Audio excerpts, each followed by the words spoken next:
en la carrera. Eran muy rápidos y lanzaban unas hachas muy afiladas con una cabeza muy pesada.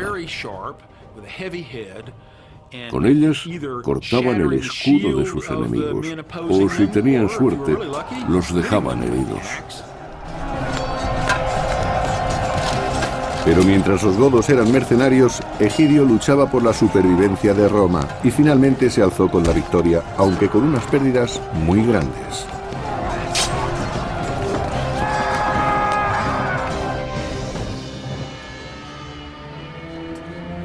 Egidio y sus hombres se recuperaban del ataque de los godos en los campos de batalla de las Galias, pero el general sabía muy bien que en el futuro habría más combates. Egidio estaba sobrepasado. Los tratos que Ricimero había hecho con los reinos vecinos le obligarían a enfrentarse a nuevos problemas, y esa debía de ser su prioridad. Estaría muy ocupado en las Galias y no podría dedicar fuerzas para invadir la península italiana. Sencillamente, no tenía recursos suficientes. Desesperado por no poder enfrentarse a Ricimero en Roma, utilizó un inesperado recurso como ayuda. Egidio mandó un mensajero hacia el sur en busca del gran enemigo de Roma, Geiserico, que siendo rey de los vándalos, se había apoderado hacía más de 20 años del norte de África, el granero del imperio. Envió un mensajero a África para cerrar un trato con los vándalos. Egidio debía de estar muy preocupado por si esta maniobra se hacía pública. Debía de hacerlo con discreción. Pero por otra parte es posible que se dijera, bueno, si llegamos a un acuerdo con los vándalos, puede que el futuro no se presente mal. Sin embargo, también debía preguntarse qué otras cosas podría darles a esas gentes que se habían hecho con la parte más rica del imperio. Después de pasar por las Galias y por Hispania, el mensajero de Egidio llegó por fin al norte de África.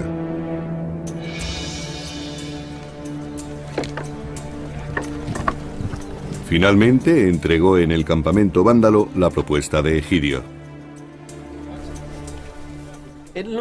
Parece que Egidio trató de establecer algún acuerdo con Geiserico en el norte de África, basándose en que tenían un enemigo común del que ambos querían deshacerse, Ricimero en Roma. Si Ricimero era acorralado entre las Galias y África, su posición sería muy precaria. El rey vándalo Geiserico sería la última esperanza para la salvación del imperio. Rodeado por bárbaros en las Galias, Egidio no pudo marchar con su ejército contra Ricimero y Severo, el emperador títere. Sin nadie a quien recurrir, Egidio envió un mensajero al rey vándalo Geiserico en busca de ayuda.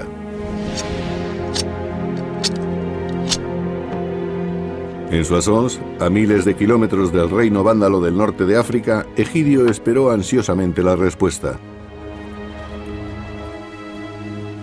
No estamos seguros, pero creo que el enviado de Egidio llegó hasta los vándalos y hubo conversaciones para cerrar un trato, pero no lo sabemos con certeza. A Egidio se le acababa el tiempo.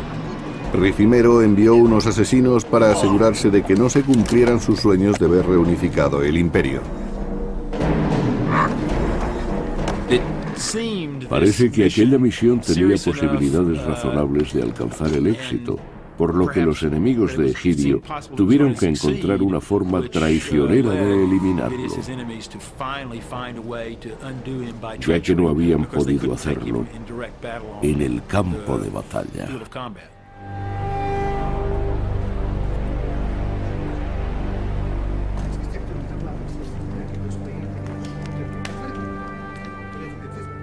Habiendo sido eliminado Egidio, el ansia de poder de Ricimero creció aún más y aplacó su sed de sangre con la vida de Severo, su nuevo emperador títere.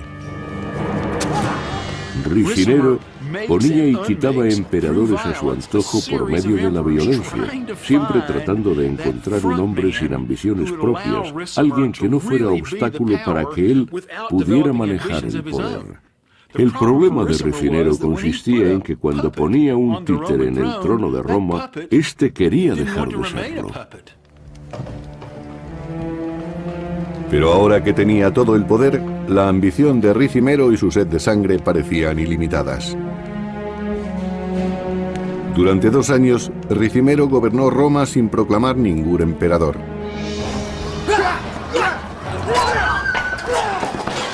Mientras, los vándalos continuaron saqueando la península italiana. Cualquier alianza que hubieran podido mantener después del asesinato de Egidio estaba tan muerta como él mismo. Mientras Ricimero ejercía el poder absoluto, los vándalos se repartían el imperio trozo a trozo. El imperio occidental empezó a desintegrarse y lo hizo rápidamente. En cierto sentido, el imperio romano no cayó. Simplemente se dividió hasta que el título de emperador no revistió ningún significado.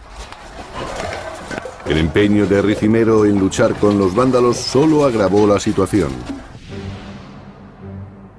Cuando los vándalos empezaron a atacar las costas del Imperio Oriental, su capital, Constantinopla, no tuvo que actuar contra Ricimero antes de que fuera demasiado tarde.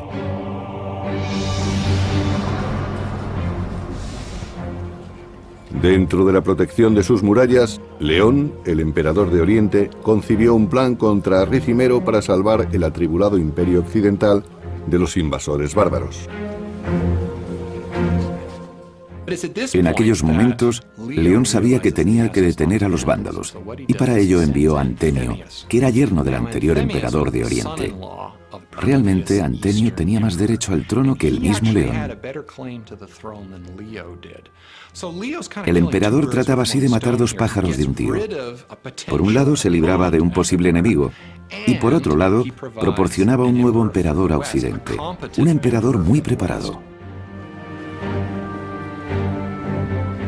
León también tenía planes para la familia de Antemio.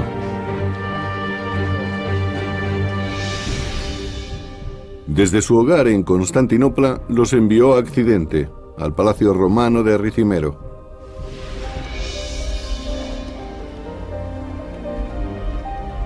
Alipia, la joven hija de Antemio, fue ofrecida como esposa a Ricimero para saciar las ambiciones de aquel general con las manos manchadas de sangre. Mientras, Antemio fue proclamado emperador de Occidente. Parece que en Occidente no objetaron nada contra este plan. Ricimero, que era quien realmente gobernaba, le dio la bienvenida y se casó con la hija de Antemio llamada Alipia. La medida tuvo un buen comienzo y parecía que todo iba a salir bien. Pero la suposición de que Antemio no iba a ser más que un mero títere en manos de Ricimero no se cumplió. El problema real es que Antemio había sido enviado por el Imperio de Oriente y actuaba en calidad de emperador, y no hacía siempre lo que Ricimero quería.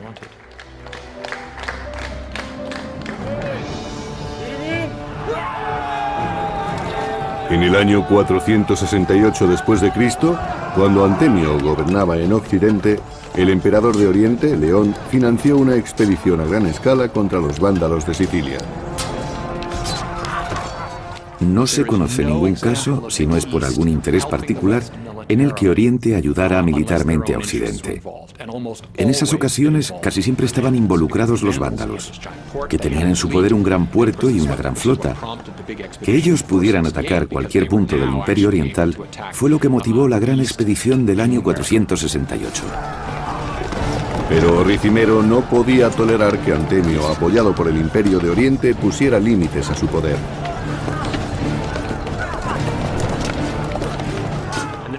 De acuerdo con la tradición occidental, el emperador no era más que una figura decorativa.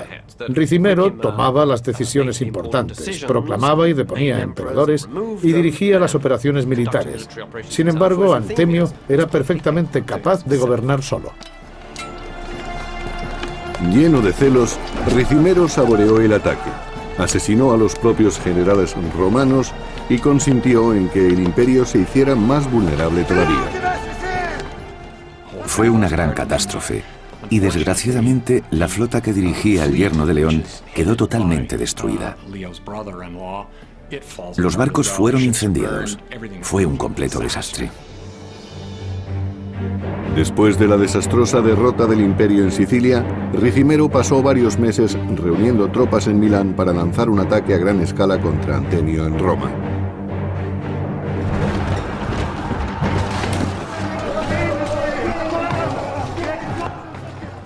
Ricimero sitió con su ejército a Antemio en Roma durante 9 meses, hasta que la ciudad finalmente cayó. Durante el asedio, León envió mensajeros a Ricimero y le dijo que estaban inmersos en una gran catástrofe, en una guerra civil. Tenía que hacer algo para remediarlo. Pero ya no quedaba tiempo para salvar a Roma de la ira de Ricimero. Lo único que podía hacer Antemio era huir. Siguiendo una conocida tradición, Antemio buscó refugio en una iglesia.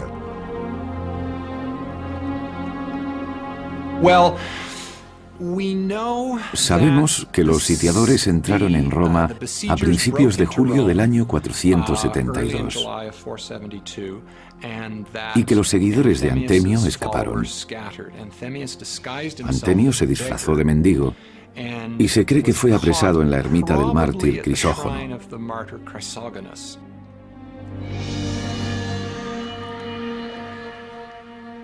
Pero esta vez, Ricimero no alquiló a ningún asesino para que silenciara al emperador.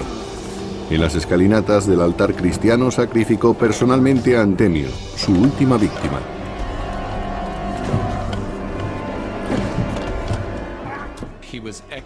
Fue ejecutado. Me imagino que le cortarían la cabeza, que es lo que solían hacer. Probablemente le clavaran la cabeza en una pica y la pasearan públicamente. Ricimero permaneció fiel a su forma de ser. De nuevo, marcó con sangre y hierro su territorio en Roma, dejando solo cadáveres tras de sí, cuerpos tan inertes como el mismo emperador.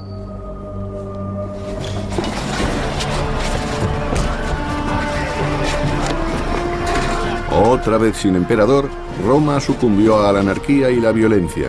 Los bárbaros encontraban poca resistencia cuando saqueaban las ciudades. Realizaban violentas incursiones saqueando y violando mujeres en las distintas ciudades y poblaciones. Luego se retiraban rápidamente. El pueblo tenía que sufrir esto todos los años. La situación era absolutamente inestable. Ricimero no hacía nada mientras el imperio se autodestruía. Como siempre había hecho, solo se preocupaba por sí mismo, aumentando su poder con la debilidad del imperio. Se dio entonces una circunstancia muy peculiar. No se parecía necesitar un emperador y resultaba difícil encontrar una misión para el jefe militar de los ejércitos de Occidente. Se debían de preguntar para qué necesitaban al emperador. La sociedad se iba apartando del sistema propio del Imperio Romano y se abría a otras opciones. Ricimero fue un hombre que edificó su destino y su poder sobre los incontables cadáveres de sus enemigos, tanto bárbaros como romanos. Ya no quedaba nadie más que él. Era dueño del imperio, aunque solo figuradamente. En unos tiempos tan turbulentos, incluso los detalles que conocemos de la muerte de Ricimero son confusos. Prisco, la única fuente, nos dice que murió vomitando sangre copiosamente. Y si eso ocurrió así, no tenemos ni idea de si se debió a una úlcera, a un cáncer u a otra cosa. Con las fuentes existentes no podemos saberlo.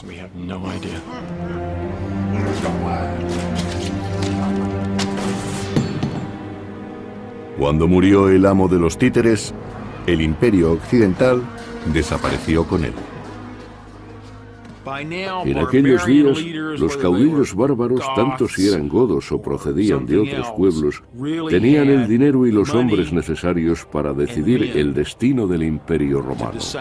Y eso es exactamente lo que hicieron al año siguiente de la muerte de Ricimero.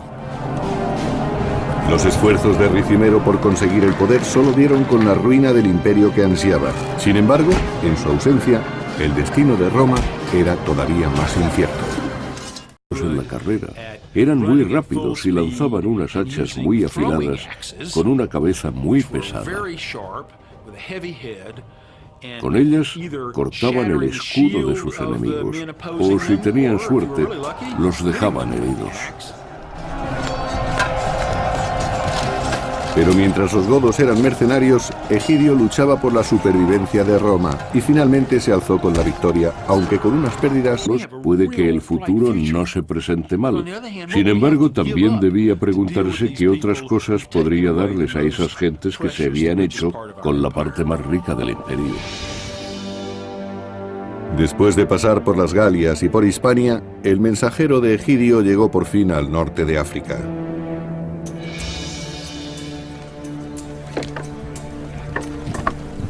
Finalmente entregó en el campamento muy grandes.